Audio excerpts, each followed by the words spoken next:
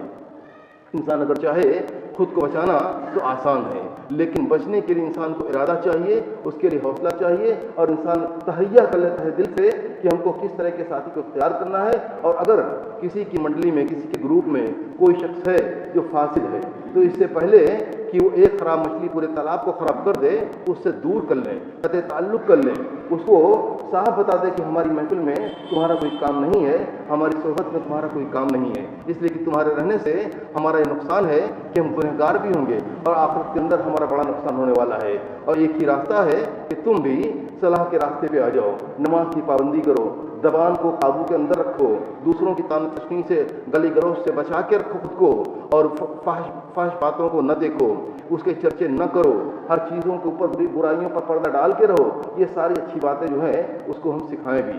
اگر وہ نہیں سیکھتا، بضد ہے، تو اسے صاف کہہ دیں کہ تمہارا ساتھ اس کے بعد نہیں ہو سکتا۔ اللہ رب العالمین سے دعا ہے کہ ہم سب کو بہتر سے بہتر ساتھی نصیب کرے، اور برے ساتھیوں سے بچنے کی توفیق دے۔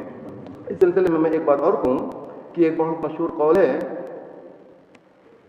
جو حسن بصری رحمہ اللہ کی طرف منسوب ہے، انہوں نے اس میں یہ بات کہی ہے کہ کثرت سے اچھے لوگوں کو دوست بناؤ، اس لیے کہ اچھے دوست آخرت میں کام آئیں گے۔ تو دنیا کے اندر رہ کر دوستی کو اختیار کرنا ہے، ساتھ کو پکڑنا ہے، تو اچھے لوگوں کو اختیار کریں، ان سے روابط کو بڑھائیں، اس لیے کہ اس سے دنیا کا بھی فائدہ ہے اور آخرت کا بھی فائدہ ہے۔ وآخر دعوانا ان الحمدللہ رب العالمین۔